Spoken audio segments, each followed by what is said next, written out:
السلام علیکم رحمۃ اللہ وبرکاتہ۔ علماء اہل سنت علماء سیمانچل کی جانب سے جس میٹنگ کی خبر آپ حضرات تک دی گئی تھی، الحمدللہ ثم الحمدللہ وہ میٹنگ آج بڑی کامیابی کے ساتھ اختتام پذیر ہوئی۔ سب سے پہلے علماء اہل سنت جنہوں نے شرکت فرمائی ان کا میں شکر گزار ہوں کہ انہوں نے قوم کی ضرورتوں کو محسوس کرتے ہوئے اپنا قیمتی وقت چھوڑ کر دور دراز سے جیب خاص کے خرچے سے تشریف لائے۔ میں سب کا شکر گزار ہوں۔ آج ہمارے احباب جاننا چاہتے ہیں کہ اس میٹنگ کا کیا فیصلہ ہوا، کون سا نتیجہ سامنے آیا۔ تو میٹنگ کے جتنے نتائج ہیں تحریری طور پر انشاءاللہ ایک دو دن میں سوشل میڈیا پر آپ حضرات دیکھیں گے، مگر میں مختصر آپ حضرات کو بتا دوں تاکہ آپ بھی مطلع ہو جائیں کہ کیا فیصلہ لیا گیا۔ جلسہ کرانے کے لیے جن امور یا جن چیزوں کی ضرورت پڑتی ہے اس میں سے جلسہ کرانے والی کمیٹی، جلسہ میں شریک ہونے والے علماء، خطبہ، نخبہ اور سامعین، اور پھر اس جلسے کے صدر یا سرپرست، یہ تین ایلیمنٹس ہوتے ہیں کسی بھی جلسے کے لیے۔ تو ان تینوں کے لیے الگ الگ ہدایات اور الگ الگ پوائنٹس کے اعتبار سے ہمارے علماء نے اپنا فیصلہ سنایا ہے۔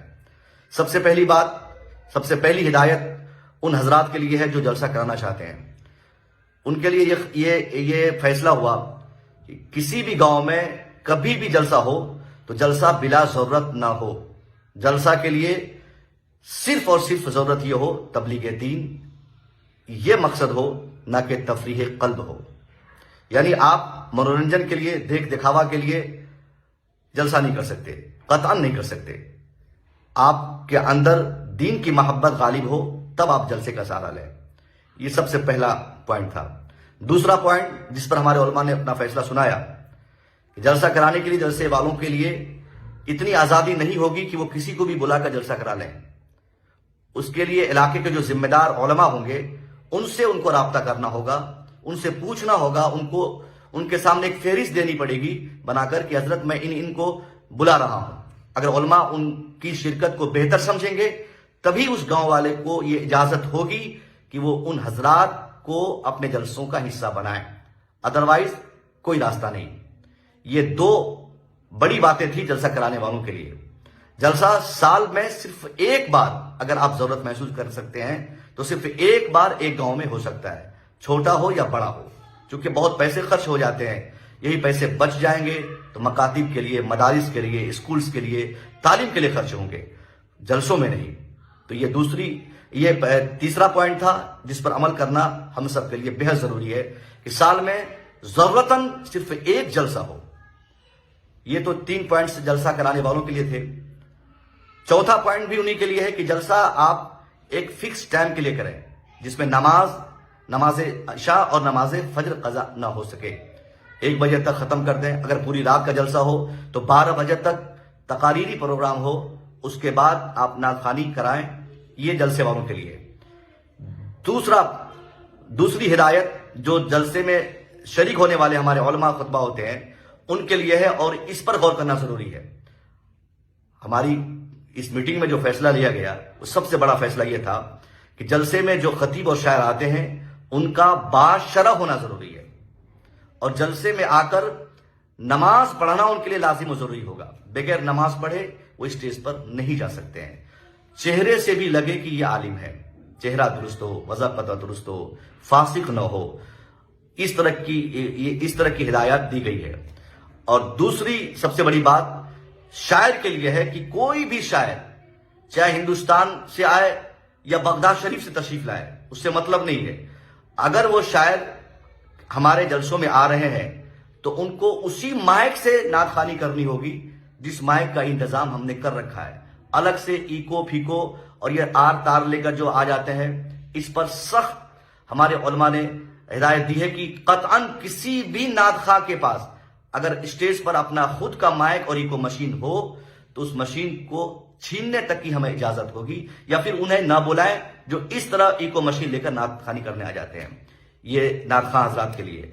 پیر صاحب کے لیے بھی معمولات اہل سنت کا پابند ہونا ضروری ہوگا، چاہے وہ کتنا بڑا ہی پیر ہو اور ان کے کتنوں ہی مریدین ہوں، ان کا معمولات اہل سنت کا پابند ہونا ضروری ہے، تبھی وہ ہمارے جلسوں میں شریک کریں۔ شریک ہوں تبھی ان کو ہم اپنے جلسوں کے لیے بلائیں، چاہے آپ ان کے کتنوں ہی معتقد ہوں۔ تو یہ ہدایات ان کے لیے اور سامعین کے لیے جو بات سامنے آئی، کوئی بھی لڑکا کسی بھی نعت خواں کو جبرن پرچی دے کر اپنی فرمائش نہیں کرے گا۔ پیسہ دیتے وقت تہذیب، تمدن، ثقافت، اصول، ضابطے، ساری چیزوں کو انہیں ملحوظ خاطر رکھنا ہوگا۔ پیسہ آپ نہیں چھینٹ سکتے، پیسے آپ اڑا نہیں سکتے، آپ بلا وجہ کے نعرے بازی نہیں کر سکتے۔ یہ سامعین کے لیے ہے۔ تو تینوں کے لیے، خطبہ کے لیے، شورا کے لیے، پیر کے لیے اور جو جلسہ میں شریک ہو رہے ہیں سننے کے لیے، ان کے لیے بھی یہی ہدایات ہیں۔ اب جو تیسری سب سے بڑی بات سامنے آئی صدر جلسہ کے لیے، کہ کوئی بھی جلسہ کرنے والا اگر جلسہ کرتا ہے، آپ اسی جلسے کی صدارت کریں جو جلسہ کرانے والے ان دیے گئے ہدایات کی پابندی کریں یا اس پر عمل کریں گے، ورنہ آپ کی گرفت ہوگی۔ آپ بحیثیت صدر یا تو اس جلسے میں جائیں ہی نہیں جہاں پر خرافات کا اندیشہ ہو، بحیثیت عالم آپ کی ذمہ داری ہوگی کہ آپ منع کریں۔ اگر آپ کے منع کرنے پر بھی اگر وہ شخص نہیں مانتا ہے، پھر اسی خطیب یا شاعر یا پیر کو بلا لیتا ہے جس کی پابندی ہمارے جلسوں کے لیے ضروری نہیں ہے اور جن کو منع کیا گیا ہے علماء اہل سنت کی جانب سے، تو آپ بحیثیت صدر آپ کو پوچھا جائے گا کہ آپ نے کیوں اس جلسے کی صدارت فرمائی، یا سرپرستی کی حیثیت سے آپ نے کیوں اس جلسے کی سرپرستی کی جس جلسے میں خرافات ہوئے، جس جلسے میں نعت مصطفیٰ کے نام پر ڈھونگ کیے گئے، جس جلسے میں مصطفیٰ کی محفل کے نام پر لوگوں نے اپنی مرضی کی باتیں کی اور اس کو تفریح کا سامان بنا دیا، انٹرٹینمنٹ کا ذریعہ بنا دیا، ڈرامہ کا بنا دیا۔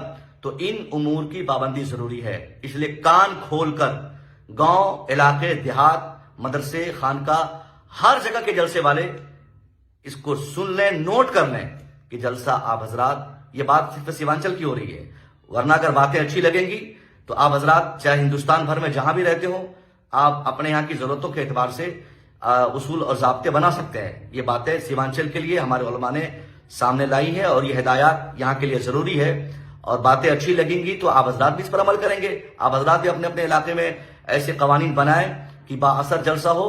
جلسوں کے نام پر ہماری قوم کے پیسے پانی کی طرح نہ بہے، اس کی سب سے پہلی کوشش کرنی ہے۔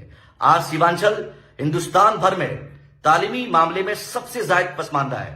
کسی کو اس کی فکر نہیں کہ مسلمانوں کے بچے مزدوری کرنے آج دلی، پنجاب، کلکتہ بھاگ رہے ہیں، ان کی تعلیم کا خرچہ سنبھالنے والا کوئی نہیں۔ تو اگر آپ کے اندر قوم کی محبت ہے، قوم کا درد ہے، خدمت کا جذبہ ہے، تو جلسوں کے پیسے بچا کر یا جلسوں کی تعداد کم کر کے آپ تعلیم پر پیسے خرچ کریں۔ آپ کو علماء اہل سنت، علماء سیمانچل کی تحریک کی جانب سے جس طرح سے بھی تعاون کی ضرورت پڑے گی، انشاءاللہ ہمارے علماء آپ کا تعاون کریں گے، مگر آپ کے اندر محبت دین، محبت قوم، یہ اس سے ظاہر ہونا چاہیے۔ تو یہی ساری باتیں تھی جو سامنے آئی۔ امید کروں گا کہ بہت جلد اس کا ڈیٹیل تحریری طور پر آپ کے سامنے میں پیش کروں، پوائنٹ در پوائنٹ جو باتیں ہوئی تھی۔ تو یہ ساری باتیں تھی، اور کسی بھی جھمیلے میں آپ کو نہیں پڑھنا ہے کہ کوئی اعلان کیا گیا، کوئی خاص یہ ہوا نہیں صاحب۔ بہت سارے مشورے آتے ہیں، حالات کے تناظر میں سارے مشورے اچھے ہوتے ہیں، مگر سارے مشوروں پہ عمل کر دیا جائے یہ ضروری نہیں ہے۔ یہ بات سامنے آئی کہ بہت زیادہ پیسوں کی مانگ کرنے والے کسی بھی خطیب یا شاعر کو آپ حضرات اپنے جلسے کا حصہ نہ بنائیں۔ اگر آپ ان اصول اور ان قوانین کی خلاف ورزی کرتے ہیں تو آپ کے ساتھ قانونی کارروائی کے لیے تحریک علماء سیمانچل کی ٹیم 24 گھنٹے تیار رہے گی۔ اس کے لیے جس طرح سے بھی آپ کو روکنے کی ضرورت پڑے گی، آپ کو روکا جائے گا، آپ کو